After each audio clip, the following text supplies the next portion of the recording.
Deja vu all over again, Mnangagwa's continuation of the Mugabe playbook. Now let me tell you, when Emmerson Mnangagwa first came into office, there was this big sigh of, well, maybe not relief, but definitely hope across Zimbabwe. People thought, okay, new captain on the ship, maybe this time we actually steer away from the iceberg.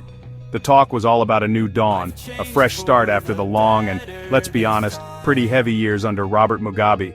But you know how sometimes you order something new online, and when it arrives, it's basically the same old thing you already had, just in a different box. That's the feeling many Zimbabweans got. The promises of reform were loud and clear, but the actions that followed, they started whispering a very different, much older and sadly familiar tune. You see, it wasn't long before folks started noticing that the song remained pretty much the same. Amnesty International, those chaps who keep an eye on these things, pointed out that Mnangagwa's government hasn't really broken away from Mugabe's rather brutal legacy regarding human rights. It's like they found the old playbook, dusted it off and said, well, if it ain't broke for oppressing people, don't fix it. So what you have is a continuation, a cycle of violence, keeping people down, and basically no one being held accountable if they step out of line while wearing a uniform. For ordinary Zimbabweans who had their fingers crossed for a real change, this felt less like a new dawn, and more like someone just hit the snooze button on the old alarm clock. Then there's the issue of how disagreements are handled, or rather how they're handled, if you catch my drift. We're talking about the militarization of policing. This means that when people try to protest peacefully, which is a right in most places that call themselves democratic, they are often met with an overwhelming show of force. Think less community policing and more RoboCop showing up to your neighborhood braai uninvited. This use of excessive force isn't just about dispersing a crowd, it's about sending a very clear, very loud message. Your complaints department is currently closed, permanently.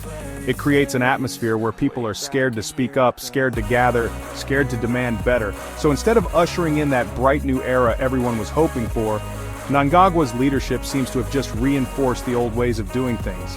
The state machinery that was so effective at keeping people quiet under Mugabe, it's still there, chugging along. That dream of a Zimbabwe where fundamental human rights are not just words in a fancy document but a lived reality for everyone, well, that dream seems to have been put on hold.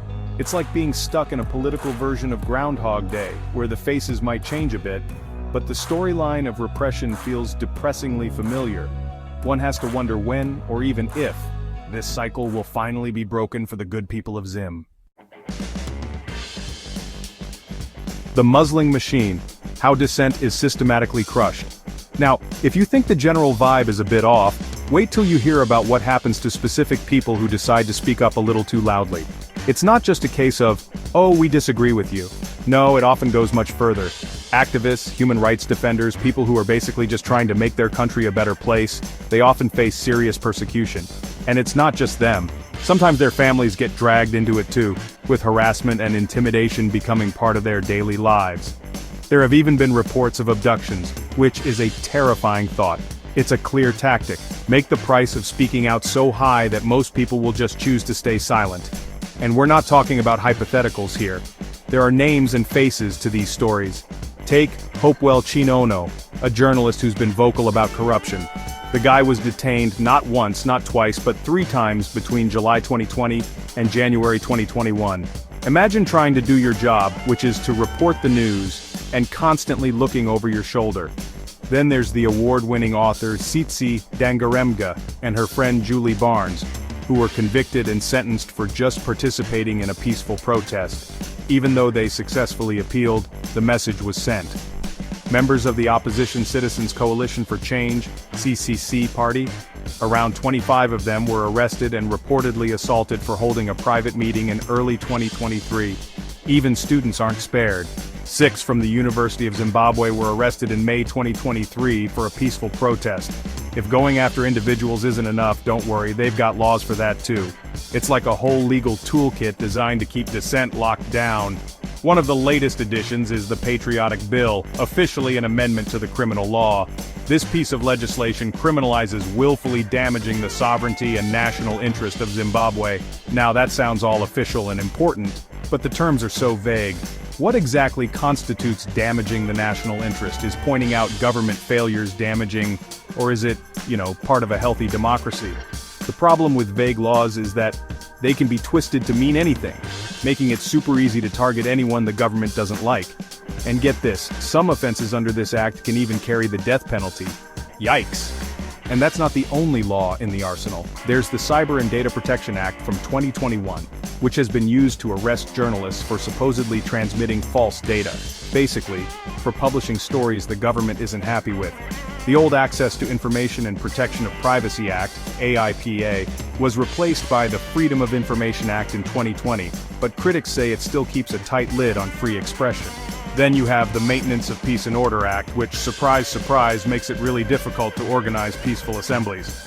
And let's not forget the Private Voluntary Organizations Amendment Bill from 2021, aimed at further restricting the work of civil society groups. It's a comprehensive package, really, designed to shrink the space for free speech and assembly. Shaky foundations, questionable mandates, and a troubled past. Alright, so if you're trying to build a house, you need a solid foundation, right? Same thing with leadership. If people are constantly questioning how you got the job, or if you're playing by the rules, that foundation gets a bit shaky. There have been persistent allegations and concerns around elections in Zimbabwe for years, which naturally casts a shadow. But it doesn't stop at the borders. President Mnangagwa has also faced accusations of getting a bit too involved in the elections of neighboring countries like Mozambique in October 2023. He reportedly congratulated the ruling Frelimo party's candidate before the official results were even out, which is a bit like calling the winner of a football match at halftime. This kind of thing doesn't exactly boost your image as a neutral, democratic leader.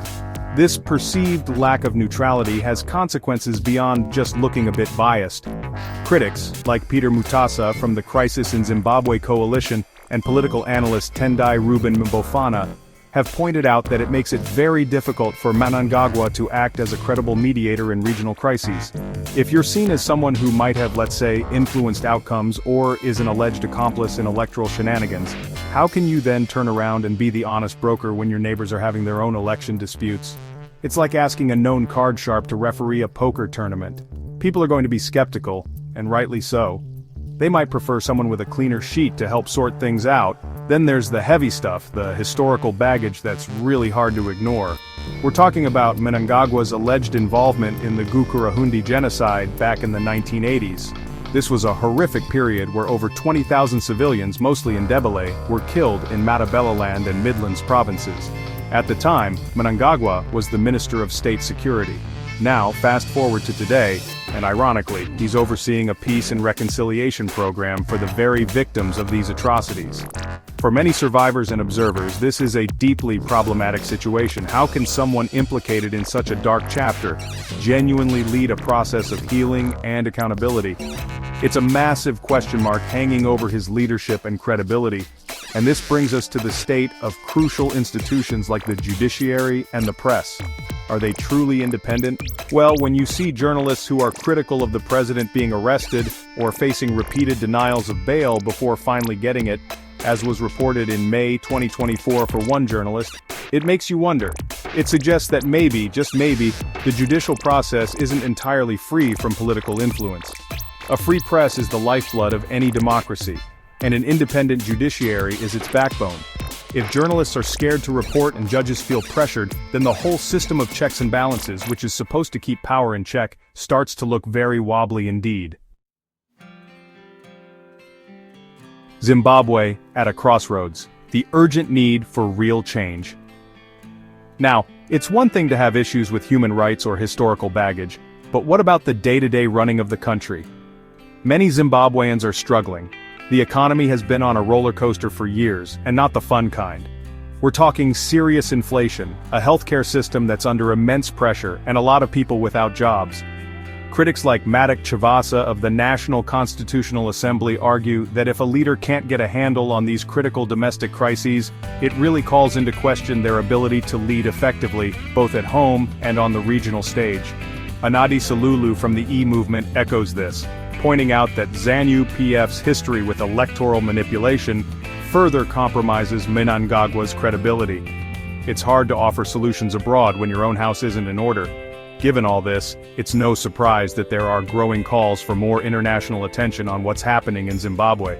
Amnesty International, for instance, has repeatedly urged the Zimbabwean authorities to actually follow their own 2013 constitution and their international human rights obligations.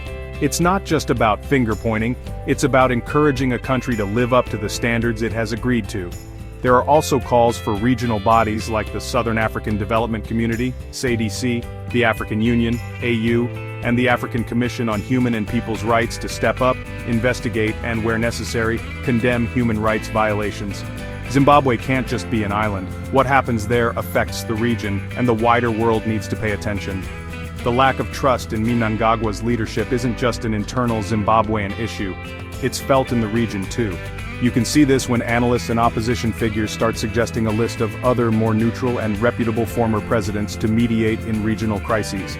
Names like Tanzania's Jakaya Kikwete, Botswana's Ian Khama, or Festus Mogae, and South Africa's Thabo Mbeki have been floated as better alternatives. This is basically a polite way of saying that Mnangagwa, due to his own country's unresolved issues and his alleged interference elsewhere, might not be the best person to help sort out other people's problems. It signals a significant deficit in regional confidence in his impartiality and leadership capabilities. So, where does this leave Zimbabwe? It feels like the country is at a serious crossroads. For it to move towards a future that is genuinely democratic, where human rights are not just an afterthought, and where the economy actually works for the benefit of all its citizens, something fundamental needs to change. Sticking to the current path, with its legacy of oppression, its muzzling of dissent, and its failure to resolve deep-seated domestic problems, is simply not sustainable. It's detrimental to the amazing people of Zimbabwe who deserve so much better. A real shift in leadership, and more importantly, in the entire approach to governance, is not just desirable, it's absolutely essential for a brighter tomorrow.